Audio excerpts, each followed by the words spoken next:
The sky changed quietly tonight, and one detail in that new light matches something the Anunnaki wrote down more than 6,000 years ago.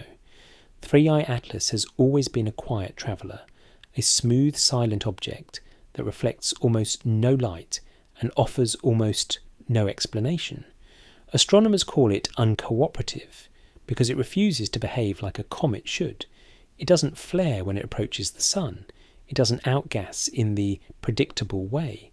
It simply glides, yet its motion slides perfectly into the ancient cycle associated with Nibiru, a cycle the old tablets describe as the calm before the returning step. And in those same records, the Anunnaki once wrote about silent signs in the sky, patterns that appeared only when something older was approaching. There is a fragment, Tablet 7e, that whispers why some of the old gods feared a returning signal, a fear they never explained. We won't open it yet. That answer waits in the final chapter. The return always begins the same way, quietly. In the oldest Anunnaki chronicles, the sky watchers describe them as Nibiru, the silent signs. These were not storms, not fire, not anything meant to frighten. They were gentle shifts in the heavens, a light that lingered too long, a star that dimmed too softly, or a shape that crossed the night without a sound. To the priests of Eridu, these subtle moments were warnings wrapped in calmness, hints that something older than the gods themselves was drawing near. Today, the same quiet pattern unfolds again. 3 Atlas moves with a stillness that should not exist in nature. Comets roar, tailwinds scatter, ions flare, but this object drifts as if guided, as if following an agreement written long before telescopes existed. Its path mirrors the descriptions etched into ancient temple stone, a visitor with no voice. And when modern astronomers overlay the orbital traces of 3i Atlas with the star maps from those tablets, the patterns align. The same calm, the same silence, the same return. This creates a problem for the skeptic. Coincidence has limits. If you throw a handful of dust into the air, it does not land in the shape of a map.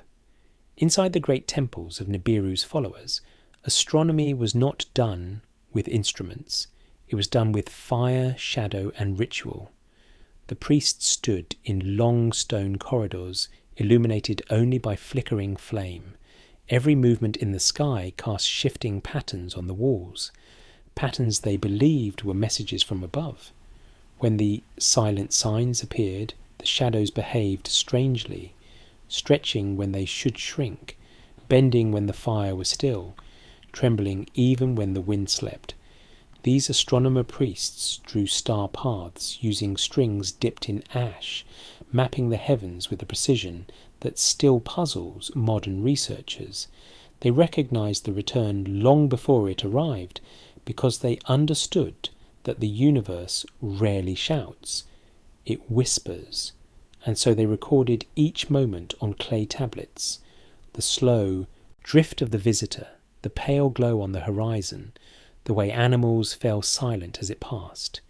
In those firelit chambers, generations of watchers prepared themselves for a cycle none of them wished to see again, because the last time this pattern appeared, it rewrote everything. When astronomers plotted 3i Atlas's orbit for the first time, they expected chaos, a tumbling rock, a drifting relic, something unremarkable. Instead, they found precision. The trajectory bends at angles too clean to be accidental, as if the object is responding to forces that normal comets ignore. Some scientists suggested unknown mass concentrations. Others proposed rare gravitational harmonics, but none of the models explain why its motion repeats a path described in a 6,000-year-old tablet. The dual timeline emerges naturally. Ancient priests sketching the visitor's arc with ash and string. Modern physicists doing the same with supercomputers. And both maps point to the same conclusion. This object is not wandering, it is returning. More unsettling is the rhythm of its speed. At specific points, 3i Atlas slows just enough to match the quiet intervals mentioned in the Anunnaki records, pauses that signalled a transition, a shift, a moment the old gods did not dare interpret aloud. For the first time in thousands of years, the forbidden pattern is fully visible again. There is a moment in the ancient records, a single line that scholars rarely discuss. It appears in 3 different tablets, each from a different temple, yet all written in nearly identical wording. The pattern appeared only once before, and the sky refused to speak of it again. No explanation follows, no additional notes, just the silence of scribes who clearly knew more than they dared to record. Modern researchers find the same uncomfortable gap in today's data. 3i Atlas traces a curve through space that mirrors an older path, a path that, according to celestial reconstructions, was only taken one other time in the entire observable historical record. The numbers glitch in the software, as if trying to warn the analysts. A faint shift, a subtle deviation. Then it locks back into place, repeating the same forbidden arc. It is the kind of pattern that makes mathematicians lean back in their chairs and breathe a little slower, because if something happens once, it is an event. But if it happens twice, it is a design, and designs imply a designer. The implication is quiet, but heavy. If the path is a design, then the object is not a rock. It is a marker, a buoy in the channel, and if the buoy is moving, the tide is coming in. Tonight, if you are listening to this in the dark, you are part of the watch. You are doing exactly what the priests of Eridu did. You are waiting for the shadow to move on the wall, and somewhere, in the deep silence between the stars, the shadow is already moving. The question is not if it is coming. The question is, who sent it? And why did they program it to be so quiet? The next segment will take us deeper into the archives, into the forbidden tablets that were never meant to be read by human eyes, the ones that explain why the Anunnaki were afraid of their own creation, and why the silence of 3i Atlas is the loudest warning of all. For now, here is the rewritten, longer segment 2. Segment 1 remains unchanged, and segment 2 is designed to match your calm, high-retention blueprint while framing claims carefully. It helps to admit something early, before the story becomes too certain of itself. The oldest Mesopotamian tablets that survive are not mystical. They are practical. They talk about barley, sheep, debt, land boundaries. They read like the paperwork of a civilization trying to keep itself from dissolving into hunger and argument. And that mundane reality creates an uncomfortable contrast, because inside that same world, inside the same writing system, there are also stories about gods who arrived, argued, punished, and left.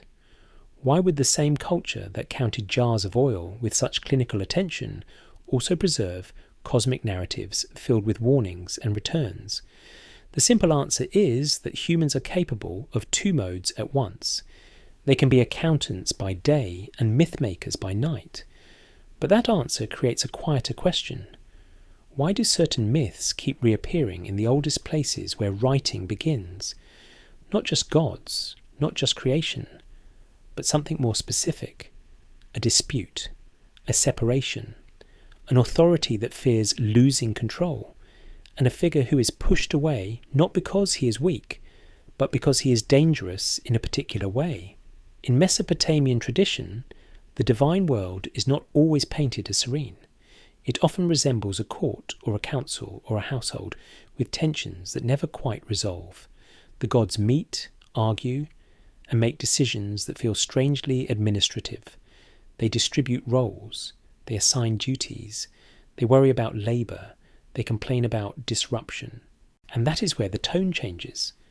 Because when a story describes gods behaving like managers, it stops feeling like pure poetry. It begins to feel like a memory filtered through metaphor, something that once had consequences on the ground. The most familiar names in this drama are Enlil and Enki, figures who appear across multiple texts in varying forms. They are not always enemies, but they are rarely in complete alignment. One is associated with rule, decree, boundary. The other is associated with craft, hidden wisdom, the deep, and the kind of cleverness that slips through walls rather than knocking on doors. Even if these figures are entirely symbolic, the symbols are revealing. They describe two instincts that civilizations always contain: the instinct to control and the instinct to liberate. When those instincts clash, history bends.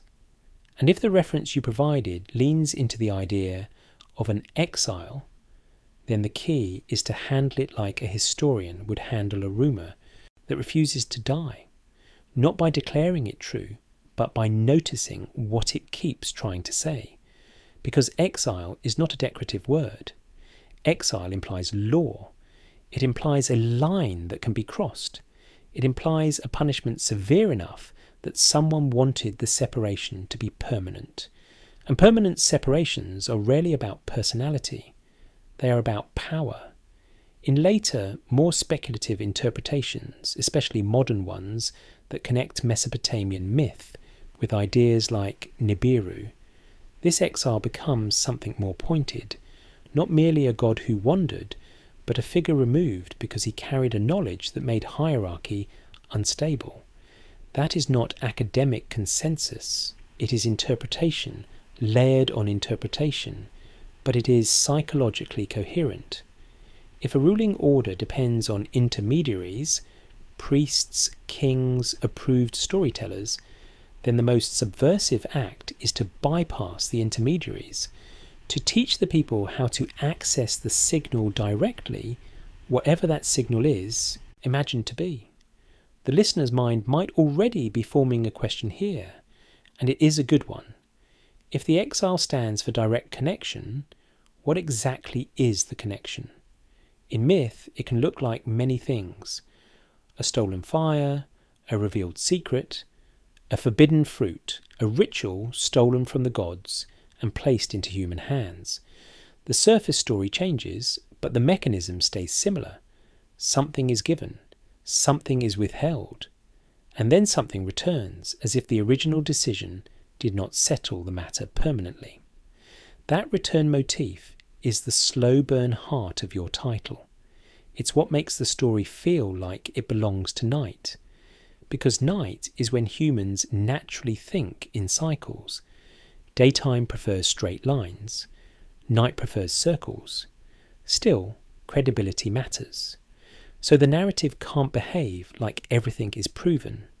It has to move like a careful person walking through a dark house, hand on the wall, listening, noting what feels solid and what feels like a draft. So let the story tighten in a different way. Instead of treating exile as a literal astronaut god, treat it as a pattern etched into the oldest storytelling instincts. A pattern that might be pointing to an event, or might be pointing to a recurring fear, or might be pointing to a social truth that every civilization learns the hard way. The truth that knowledge does not distribute itself evenly. The truth that power tends to hoard what it needs. And the truth that when hoarding goes too far, the hoard becomes fragile. Because the more a system relies on suppression, the more terrified it becomes of anything it can't suppress. A quiet visitor becomes a threat not because it is violent, but because it is uncontrolled. And in your reference, 3i Atlas functions as that kind of visitor, a presence that doesn't enter the story with a declaration, but with a kind of silence that irritates the human desire for certainty. Silence is always fertile. It allows different people to hear different things. To one mind, silence is simply the absence of data. To another, silence is deliberate. To a third, silence is the clue. And that is why careful framing matters so much. It is easy to let deliberate become designed, and designed become conspiracy, and conspiracy become certainty. But strong documentary writing, especially for nighttime listening, does something subtler. It lets the listener hold the question without being forced into an answer. So the question becomes this: if an ancient tradition preserved stories of cycles and returns, what would count as a sign? A sign would not need to be supernatural. It could be as simple as a repeating pattern in the sky that a culture learns to associate with change. Humans have always done this. They linked comets with kings, eclipses with upheaval, strange lights with decisions in the divine court. Sometimes they were wrong in mechanism, but right in an instinct. The sky is not just a ceiling, it is an environment. And environments affect behaviour. A drought changes politics. A flood rearranges religion. A long winter rewires myth. So even if the return is only a poetic way of describing environmental cycles, the warning function remains. It trains attention. It keeps a society sensitive to the idea that stability has conditions. And now the story can deepen without needing to claim too much, because the reference script introduces an even more intriguing idea than a returning planet. It suggests that the thing the Anunnaki feared was not simply an external object. It was a memory coming back online, a suppressed recognition, a resonance that wakes up in human perception, making certain patterns feel meaningful again. Even if someone does not believe in Anunnaki, Nibiru, or any literal return, they can still recognize the sensation, the feeling that the world has become oddly symbolic, as if too many coincidences are arriving at once. That sensation can be produced by stress, yes. By information overload, yes. But the sensation is also what myths were built to evoke. It is how myths recruit attention across generations. They make the listener feel as if a present moment is connected to a far older rhythm. And if an old power wanted to prevent that recruitment, wanted to keep people from feeling the larger rhythm, then the most effective strategy would not be to destroy every tablet. It would be to change the atmosphere in which people think, to keep them busy, to keep them loud, to keep them tired. Not because tired people are weak in a dramatic way, but because tired people rarely ask the kind of question that threatens systems. What if the story I'm living inside is not the only story available? That question is dangerous. It doesn't overthrow governments overnight. It quietly makes them less convincing. It makes fear less effective. And fear is the oldest technology of control. So if an exile exists in the logic of this narrative, the exile is dangerous not because he carries weapons, but because he carries a competing interpretation of reality, one in which human beings are not merely workers within a hierarchy, but participants in a wider order. And the old order, whether imagined as Enlil's court, or any later human institution modelled on it, would naturally resist that interpretation. That resistance would not always look like open oppression. Sometimes it would look like distraction. Sometimes it would look like mockery. Sometimes it would look like turning every mystery into a joke until people stop caring to ask. And yet the night still arrives each day. The lights still go off. The mind still wanders to the same place. Humans have always wandered when the world is quiet, upward. And if something in the sky truly does repeat on a long cycle, whether a real astronomical pattern or a mythic one, then the quiet mind becomes a kind of receiver. Not a receiver of alien transmissions necessarily, but a receiver of meaning. This is where the story prepares its next step. Because if there is an exile, and if there is a fear around that exile, then the fear should leave fingerprints. Not on a fantastical metal fragment, not on an impossible artifact, but on human history itself. In the strange way knowledge rises sharply, then collapses. In the way certain questions become taboo, right when they become sharp. In the way civilizations seem to forget their own depth, as if amnesia were not just accidental but useful. In the next segment, the focus will narrow onto those fingerprints. not to prove a cosmic plot, but to quietly test the idea that suppression is sometimes the shadow cast by something worth remembering. Every historian faces the same silent problem. History does not arrive in a straight line. If you study the timeline of human capability, you do not see a smooth, steady climb from stone axes to microchips. You see something far more erratic. You see spikes of genius that appear without warning, followed by long, flat stretches, where that genius is not only lost, but actively forgotten. This is the anomaly of the lost centuries. We see it in the architecture of the ancients. The Great Pyramid is a mathematical masterpiece, built with a precision that we struggle to replicate today. Yet, the civilization that supposedly built it had no iron tools, no pulleys, no wheel. And the pyramids that came after it, they were smaller, cruder. They crumbled into heaps of mud brick, while the Great Pyramid stood silent and sharp against the desert sky. Technology went backward. We see it in the Antikythera mechanism, a bronze computer found in a shipwreck off the coast of Greece.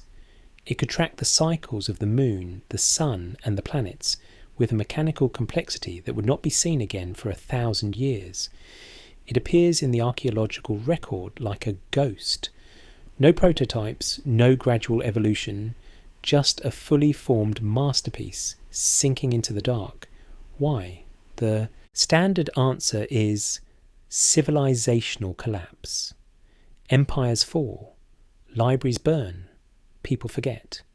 But looking at these gaps through the lens of the Anunnaki narrative, specifically through the lens of the forbidden tablets, a different possibility emerges. What if the forgetting was not an accident? What if it was a policy?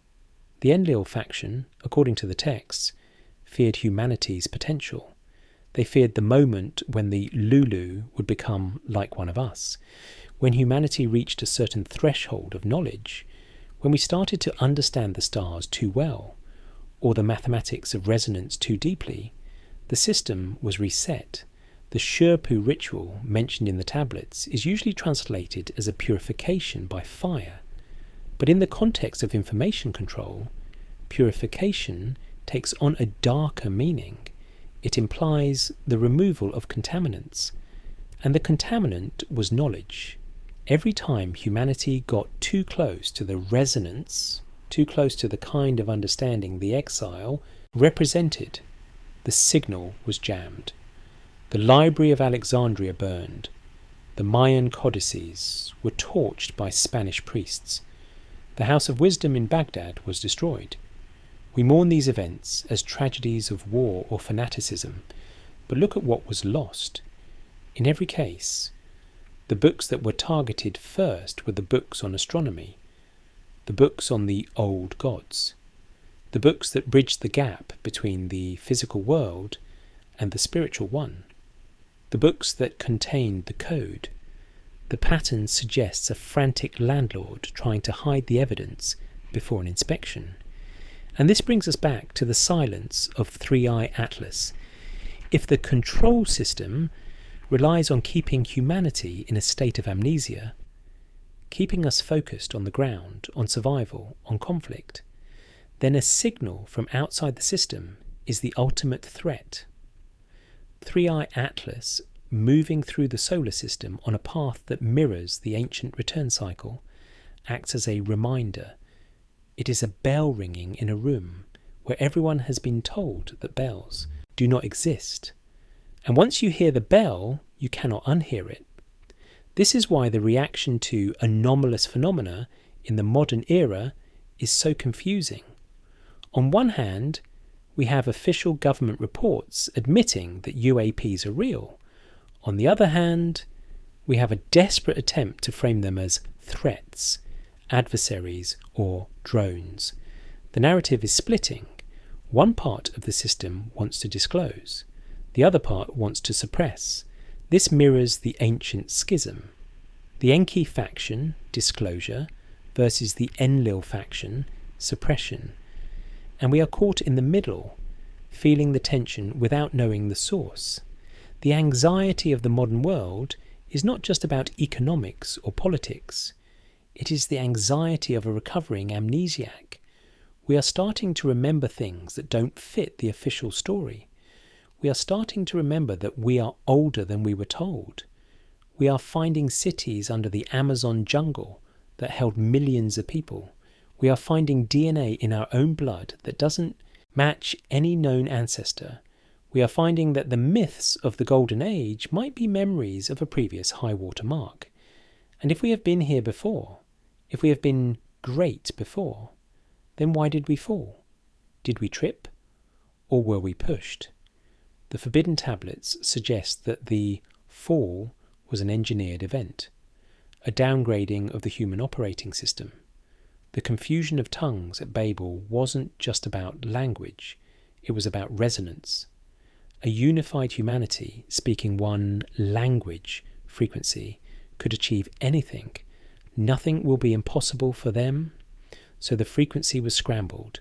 We were divided, isolated, locked into separate silos of perception.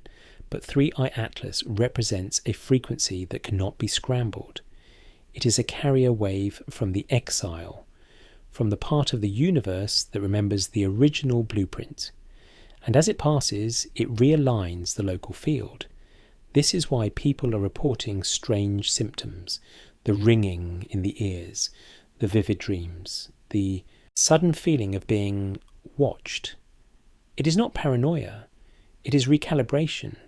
Your internal antenna is picking up a signal that has been offline for thousands of years, and the system is trying to jam it. The noise of the modern world, the 24-hour news, the social media outrage, the constant ping of notifications is the jamming signal.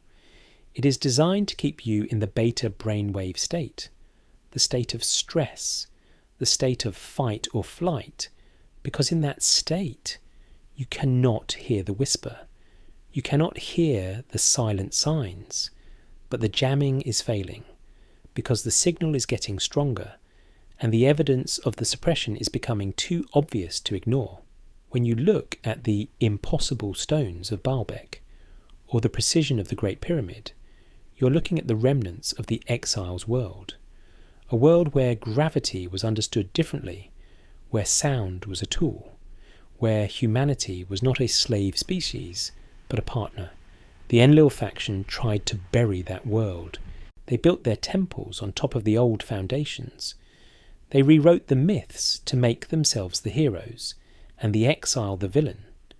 But they couldn't destroy the stones, and they couldn't destroy the DNA. The seed is still there, buried in the blood, waiting for the right season to sprout. And 3i Atlas is the first reign of that season. The next segment will look at the exile himself. Who was this figure? Why does he appear in every culture as the bringer of knowledge who is punished for his gift? Prometheus, the serpent, Quetzalcoatl. And why does his return terrify the powers that be? The figure of the exile is the most persistent shadow in human mythology. If you travel across the ancient world, you find him everywhere. He wears different masks, speaks different languages, and carries different names. But the shape of his story is always the same. In Sumer, he is Enki, the lord of the earth, the scientist, the trickster, the one who defied the high council to save humanity from the flood. He whispered the warning to the wall of Ziusudra's hut, ensuring that life would continue when the order had been given to end it. In Greece, he is Prometheus, the titan who stole fire from the gods, not literal fire, but the spark of consciousness, of technology, of foresight, and gave it to shivering humanity. For this act of unauthorized sharing, he was chained to a rock, his liver eaten daily by an eagle, suffering for his generosity. In the Bible, he is the serpent in the garden. He approaches Eve not with a weapon, but with a question. He offers the fruit of the tree of knowledge. He promises that eating it will not bring death, but awareness. Your eyes will be opened, and you will be like God, knowing good and evil. For this he is cursed, cast down, made to crawl on his belly in the dust. In Mesoamerica he is Quetzalcoatl, the feathered serpent, the bringer of civilization, of writing, of the calendar, a god of peace and learning who was tricked and shamed by a dark rival, Tezcatlipoca. He fled into exile on a raft of snakes, sailing east into the sunrise, but left a promise: I will return. Why is this specific story stamped onto the human psyche so deeply? Why is the friend of humanity always the enemy of the hierarchy? Because it is the memory of the schism. The forbidden tablets, those darker, more secretive texts found in the deeper archives of Mesopotamia, identify the exile not as a devil, but as a dissident. He was an Anunnaki of high rank, a prince, a scientist. But he disagreed with the fundamental policy of the mission.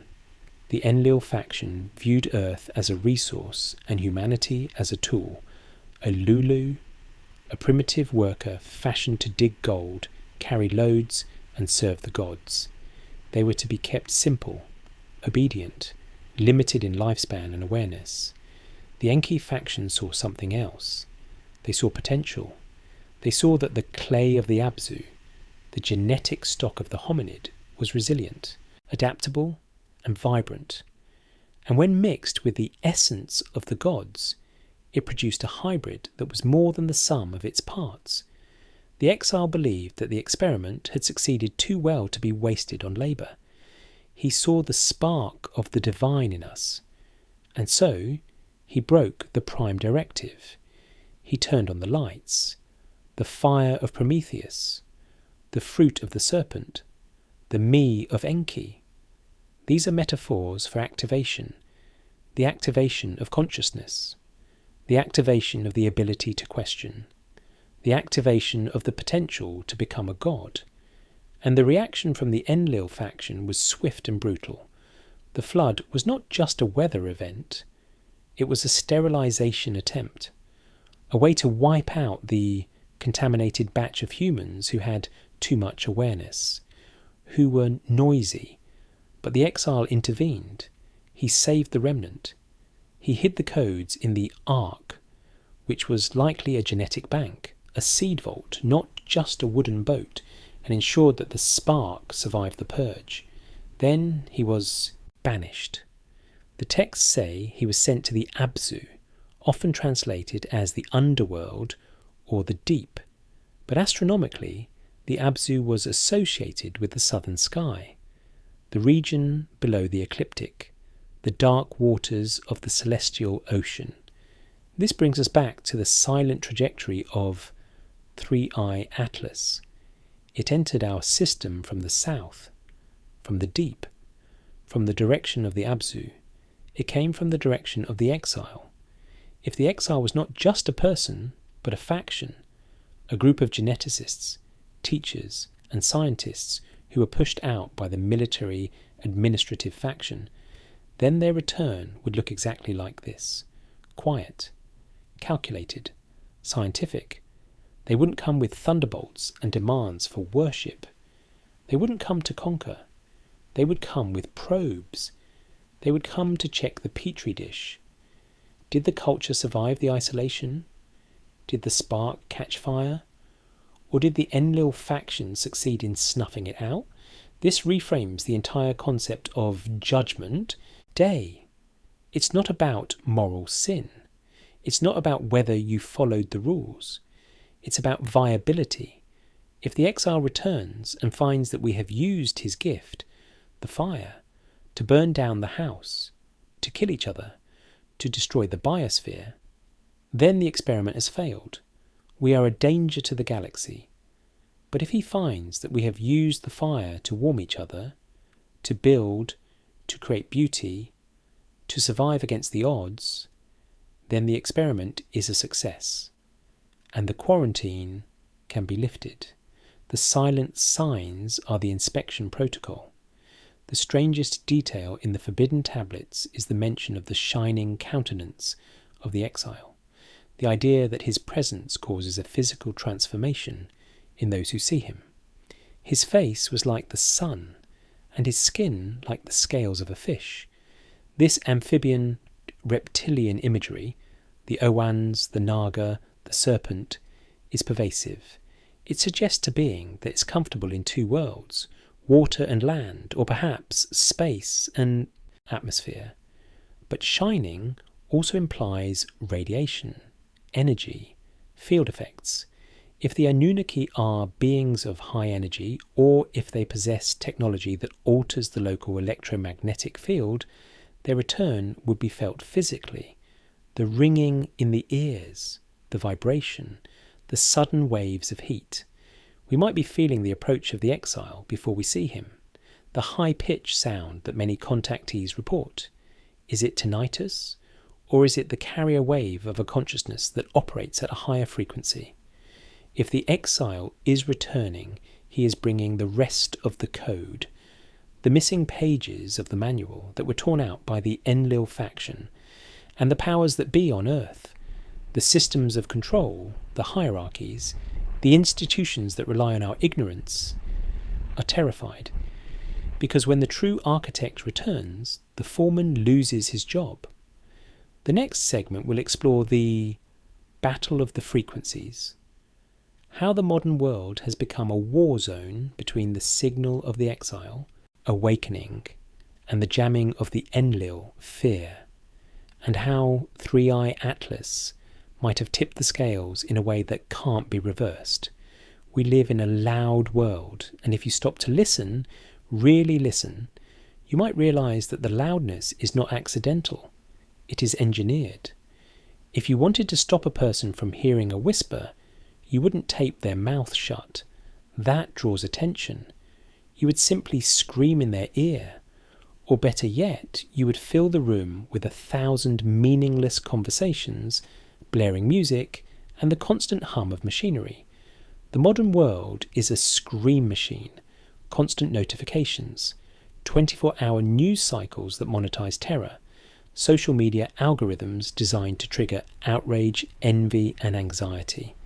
The electromagnetic smog of Wi-Fi, 5G, and radio waves that bathes us in invisible static. We are swimming in noise. From the perspective of the forbidden tablets, this is not just the byproduct of progress.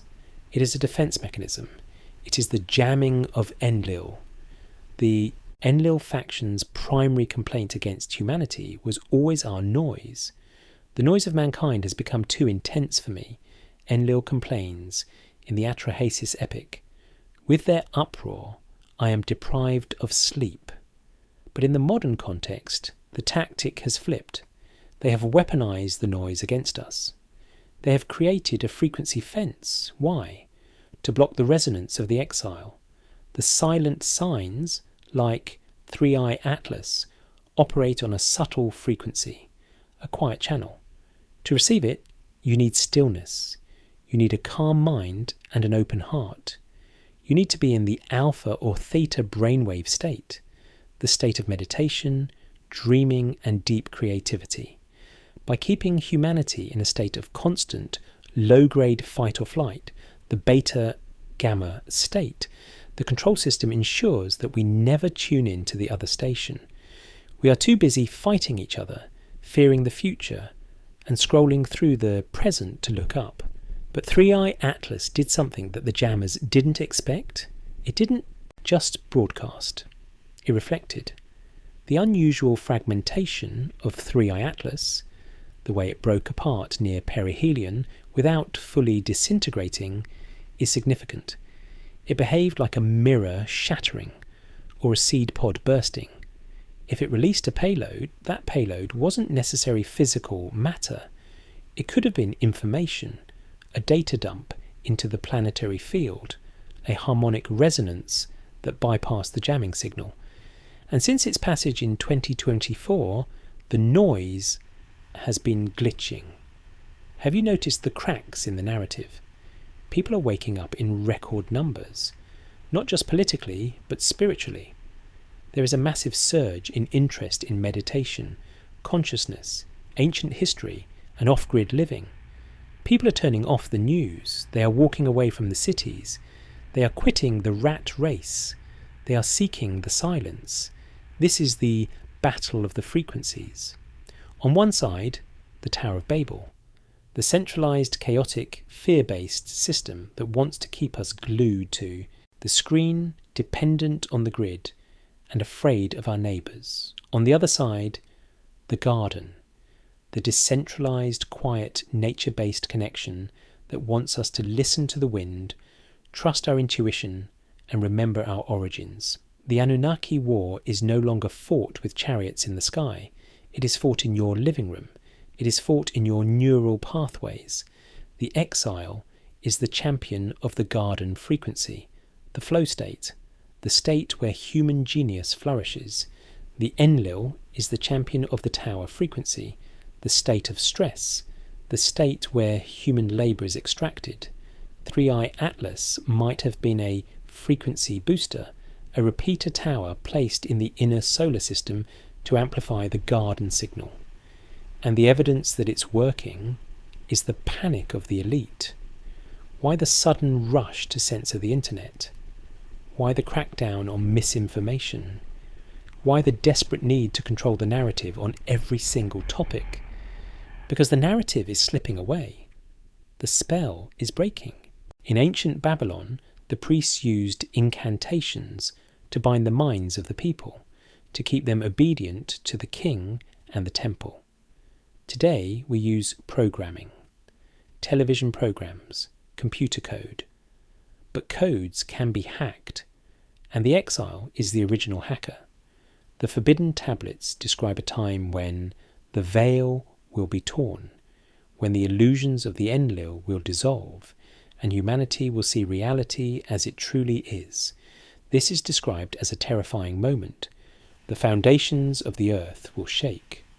When you have lived in a dark room your whole life, the light hurts your eyes.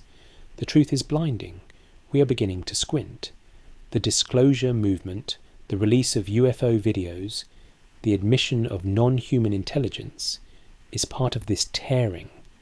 The government isn't doing it because they want to. They are doing it because they have to. The phenomenon is becoming too visible to hide. They are trying to manage the revelation, to spin it as a threat, national security issue, potential adversaries, violation of airspace. They want us to be afraid of the return. But the Exile's message, hidden in the silence of 3i Atlas, is different. It says, "Do not be afraid. You are family. The shining ones are not invaders. They are the estranged parents coming to pick us up from boarding school. The question is, do we want to go home? Or have we fallen in love with the boarding school? Have we become addicted to the noise?" The next segment turns to the seed protocol, the biological failsafe that was implanted in us 200,000 years ago. The reason why, no matter how much noise they pump into the air, we still feel the pull of the stars. The receiver isn't in the radio, it's in the blood. The most sophisticated technology on Earth is not in a laboratory. It is walking around on two legs. We are accustomed to thinking of ourselves as natural beings, the result of a slow, blind evolutionary drift. But biologically, we are a mess of contradictions. We have back problems because our spines aren't fully adapted to upright walking. We have difficult childbirths because our brains are too big for our hips. We are naked, soft-skinned and defenceless in a world of claws, fangs and fur. By all evolutionary logic, we should have been a snack for the savannah. Instead, we rule the planet. The Sumerian explanation for this anomaly is the seed protocol. The text described the creation of the Adapa, Adam, as a hybrid, a mix of the Te'ima, essence of the gods, and the clay of the Abzu, hominid stock. Enki didn't just want a worker, he wanted a container.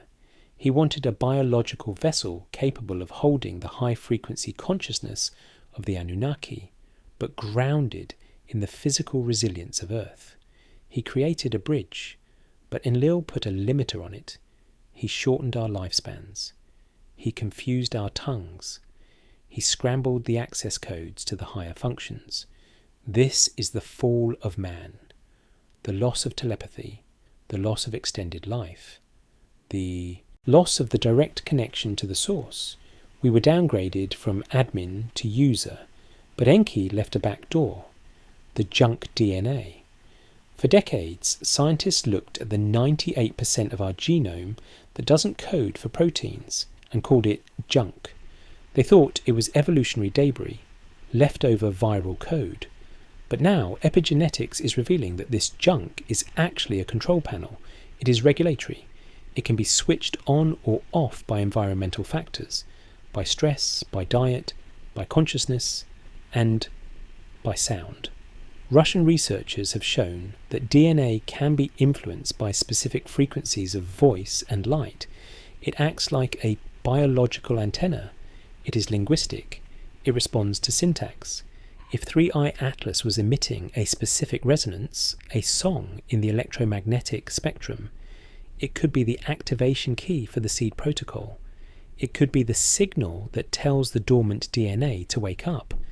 What does a waking DNA look like? It looks like the savant syndrome that sometimes appears after a head injury. Suddenly, a person can calculate pi to thousands of digits, or play the piano like a master without a single lesson, or remember every day of their life in perfect detail.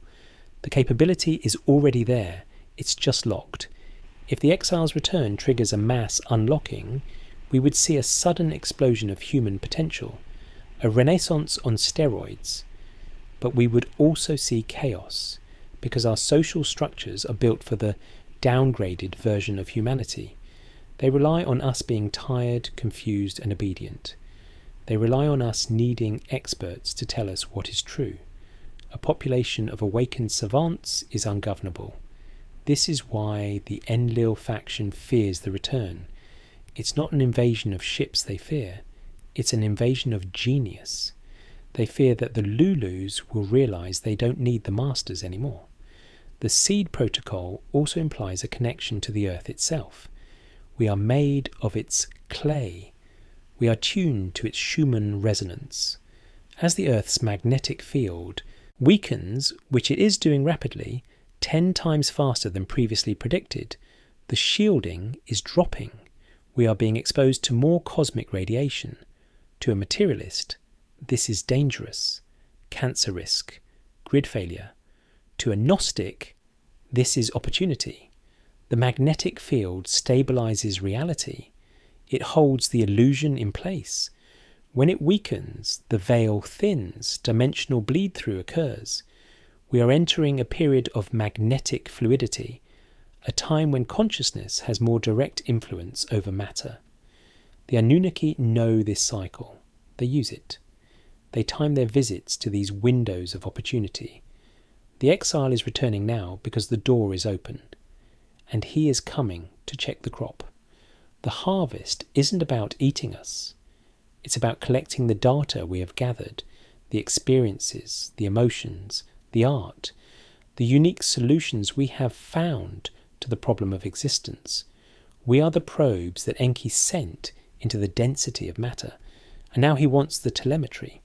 But there is a darker possibility. If the seed hasn't grown true, if it has become corrupted, the flood was a reset, a culling of the corrupted stock. Are we corrupted? Look at the plastic in the oceans, the poisons in the air, the wars, the cruelty.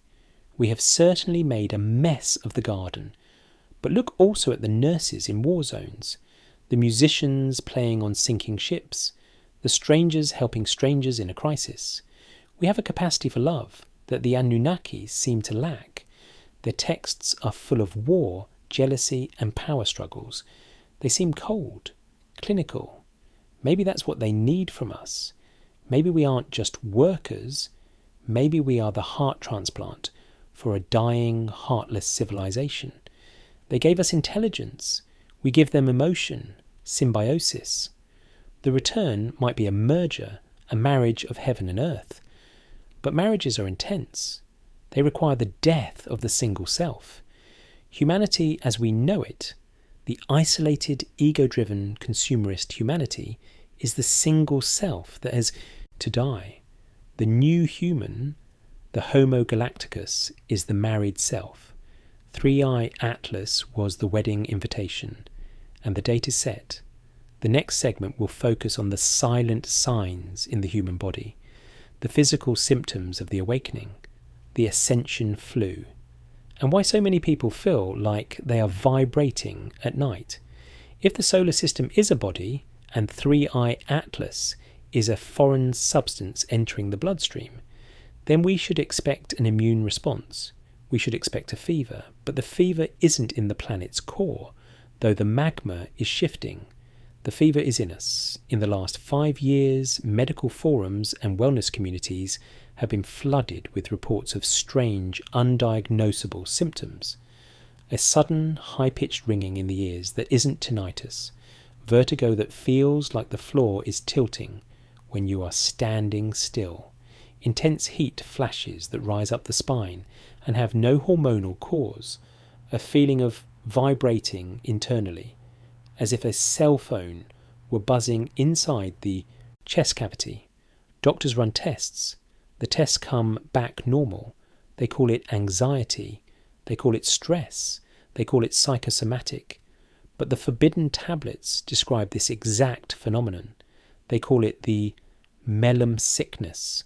Melem was the Sumerian word for the terrifying, awe-inspiring radiance of the gods. When a human approached an Anunnaki or stood in the presence of their throne technology, the melem would overwhelm their nervous system. It caused trembling, fear, and a sense of physical heaviness. It was a frequency overload. If the Exile is approaching, or if his herald 3A Atlas has amplified the background frequency of the solar system, then we are all being exposed to a low dose of melem. We are acclimatizing. The ringing is the calibration. The inner ear is the body's tuning fork. It detects balance and vibration. If the planetary resonance is shifting, the ear is the first to know. The fatigue is the system rebooting. You cannot upgrade the software. While the programs are running, you need to go into sleep mode. This is why people are needing 10, 12 hours of sleep and still waking up tired. The work is happening in the dream state. The dreams themselves have changed. They are more vivid, more lucid. People are dreaming of schools, of being in classrooms with geometry floating in the air, of training, of flying. Are we being prepped? The seed protocol suggests that the activation is not passive. It requires participation. The Anunnaki didn't just dump code into us and leave. They built a receiver into the brain, the pineal gland, the third eye. This tiny pine-cone-shaped gland is filled with calcite microcrystals. It is piezoelectric. It reacts to electromagnetic fields. It produces light. In most modern humans, the pineal gland is calcified, shut down. Fluoride in the water, processed food, and lack of sunlight have crusted it over. But the melem frequency shatters the calcification. It is painful. It causes headaches, pressure behind the eyes, a sensation of cracking in the centre of the head. But once the crust breaks, the receiver turns on. And that is when the paranormal becomes normal. Telepathy, precognition, remote viewing, the ability to sense the emotions of others from across the room. These aren't magic. They are just the Wi-Fi turning on. They are the standard operating features of the human vessel when it is not being jammed. The Anunnaki controlled their empire through the tablets of destiny, devices that gave them command over the me. But maybe the me aren't tablets at all. Maybe they are states of consciousness, and maybe we are finally stealing them back. The story of the Tower of Babel is the story of the last time humanity got close to activating the receiver en masse. Nothing will be impossible for them, God says. So he scrambles the signal. He disconnects the internet. Now the connection is re-establishing. The internet, the literal one, was the training. Wheels. It taught us to think in terms of a global hive mind. It taught us that information can be everywhere at once. Now we are ready for the biological version, but the transition is dangerous. A mind that opens too fast can crack. Psychosis, schizophrenia. The line between shaman and madman is thin. It depends on whether you can swim in the waters that drown the other. The Enlil strategy is to push us into the madness, to overload the system with fear so that the activation fries the circuit. The Exile strategy is to guide us through the upgrade, to provide the silent signs as markers. Breathe, it's okay. The ringing is just the tuning. Do not be afraid. This is why the silence is so crucial. You cannot calibrate a delicate instrument in a mosh pit. You need a quiet room. You need the night. If you're listening to this, you have instinctively sought out the conditions for the upgrade. You have turned down the lights. You have quieted the external noise. You are in the lab, and the sensation of being watched, it might not be paranoia, it might be the technicians checking the monitors. Subject 7 billion, heart rate stabilizing, cortisol dropping, pineal activity increasing, ready for the next download. It sounds like science fiction, but look at the world. The old reality is dissolving. The weather is broken. The economy is a hallucination. The political leaders are caricatures. It feels like a simulation that is running out of RAM. And when the simulation crashes, the user wakes up. The next segment asks the question, where is the control room? Is it on Nibiru?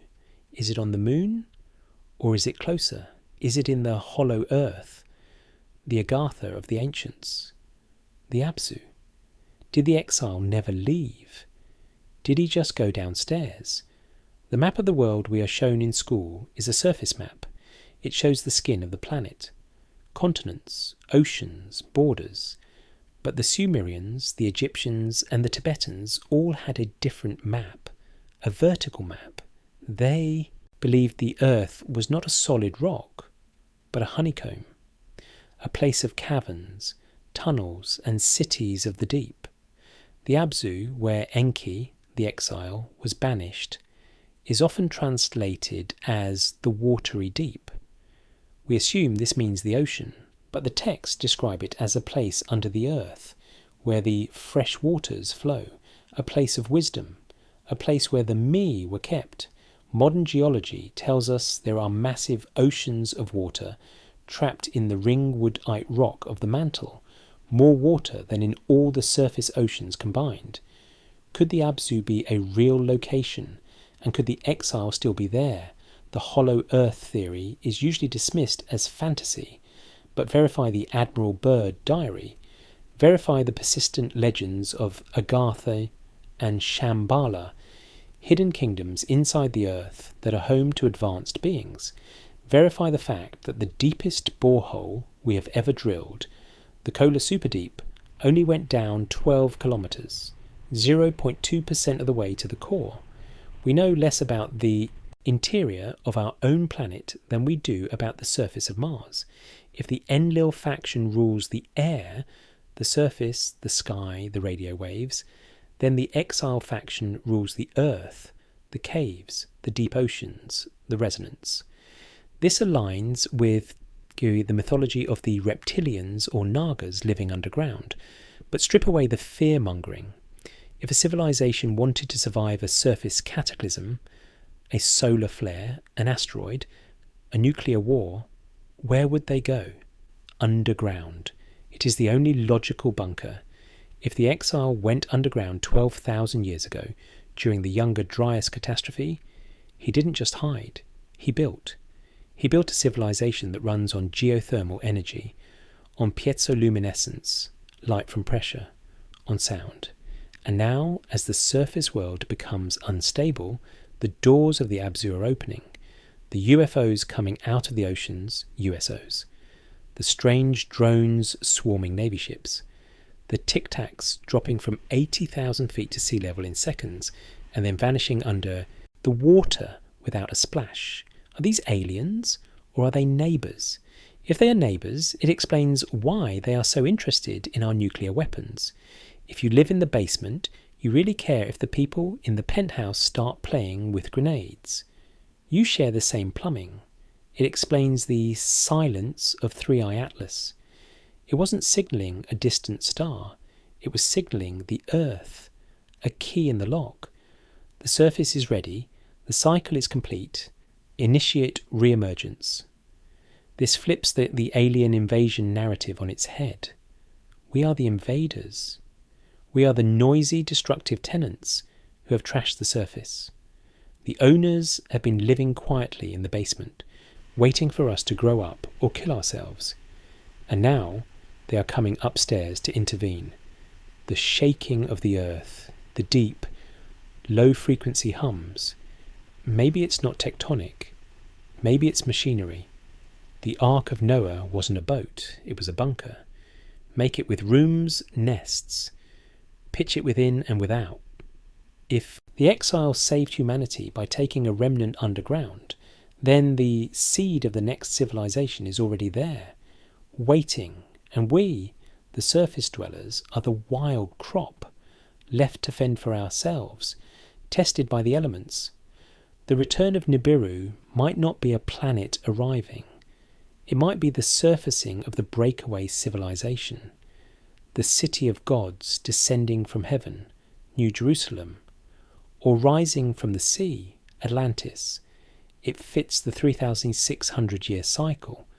Every time the cycle turns, the contact is re-established, knowledge is transferred, civilization gets a boost. Then the doors close again. Why? Because growth requires separation. You can't learn to walk if your parent is always holding your hand. But we have been walking alone for a long time now. We are stumbling. We are drunk on oil and war. It is time for the intervention. The silent signs are the knocking from below. Can you hear us now? If you lie on the ground in a quiet place, you can feel the hum of the earth. It's 783 Hz, the Schumann resonance, the heartbeat of the planet. But recently it has been spiking to 40 Hz in gamma range, the frequency of insight and high-level processing. The earth is thinking harder, or someone is turning up the volume. The final segments will weave these threads together. The sky, Atlas, Nibiru, the earth, Abzu, Exile, and the human, DNA receiver.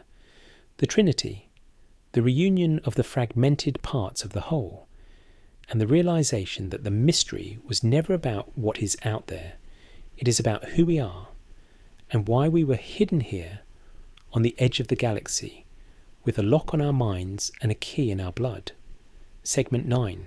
There is a concept in intelligence work called the dead drop.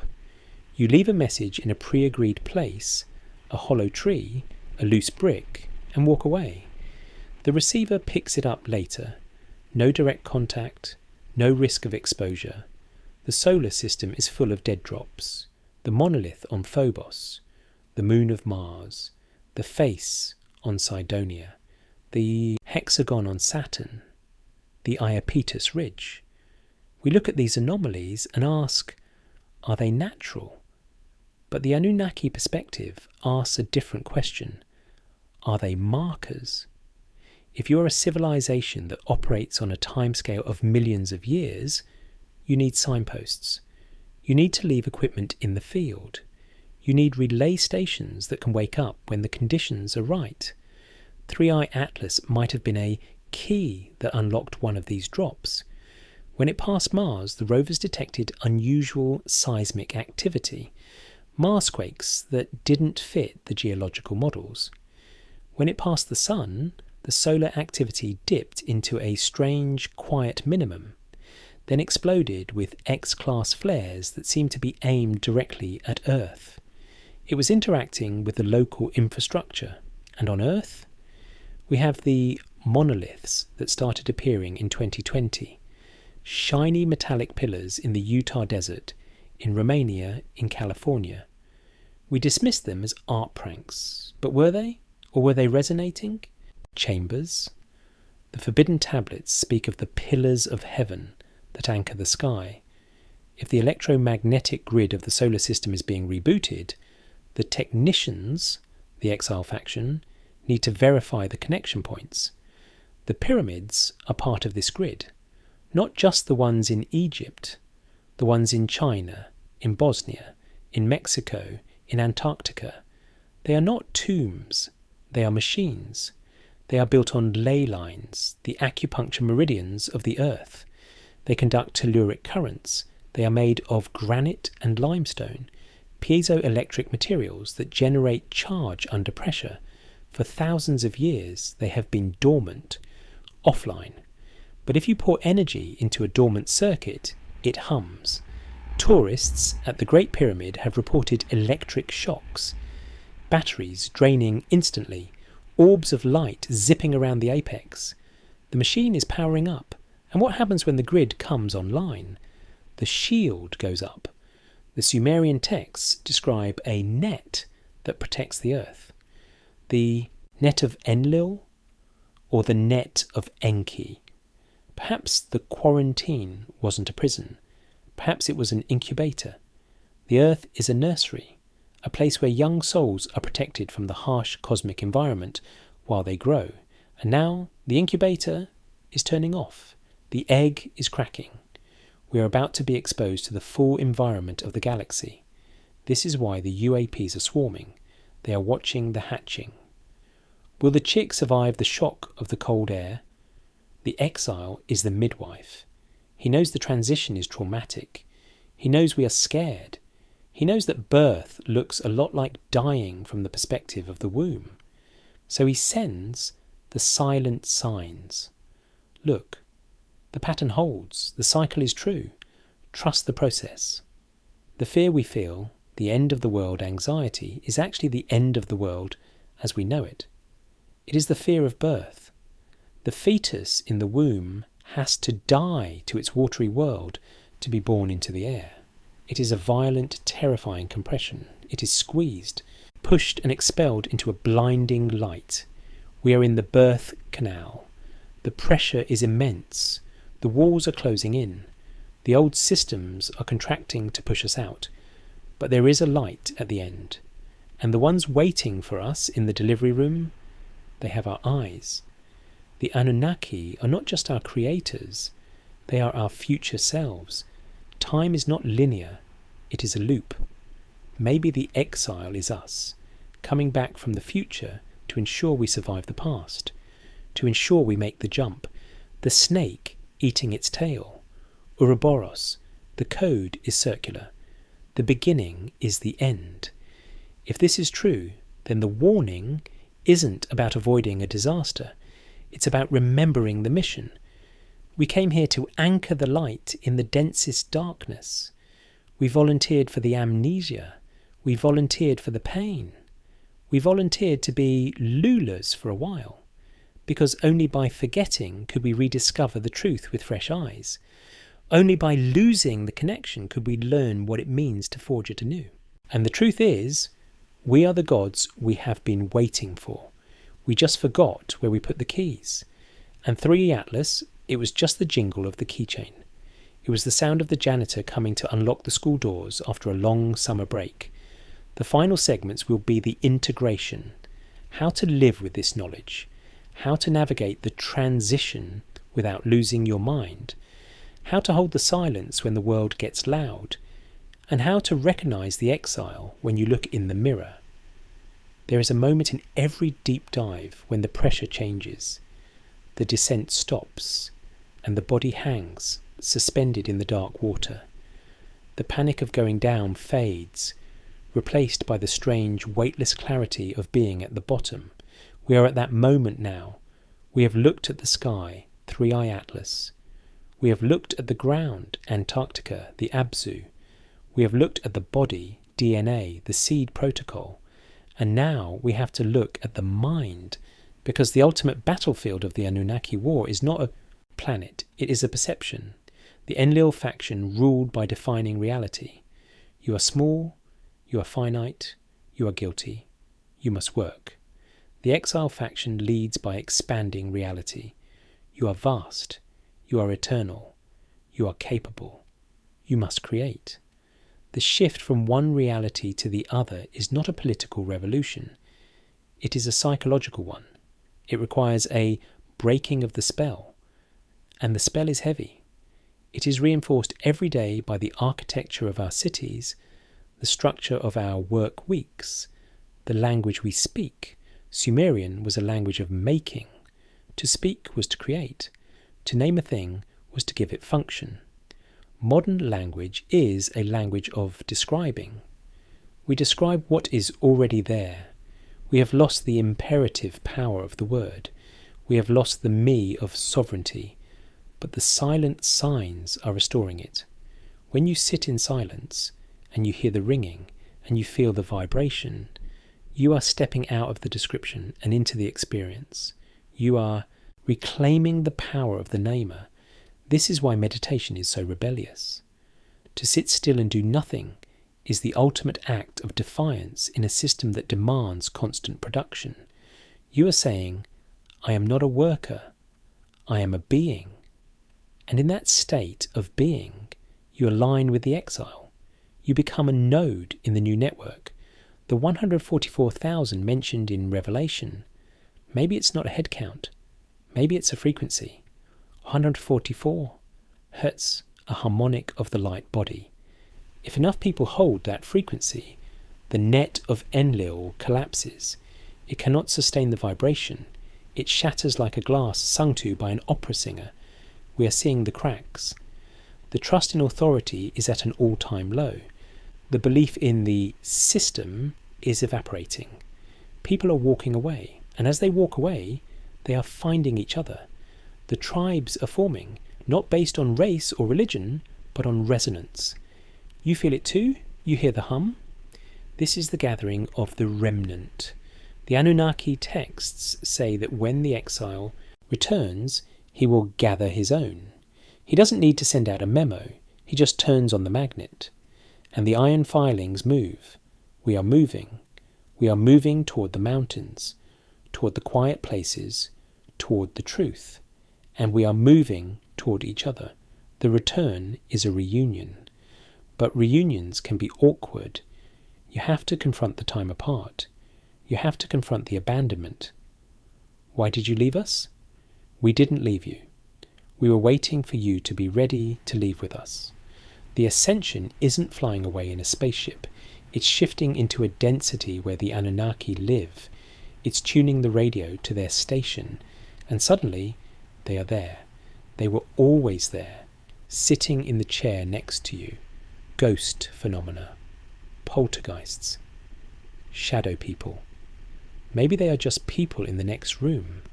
And the wall is getting thin. The fear of the paranormal is the fear of the reunion.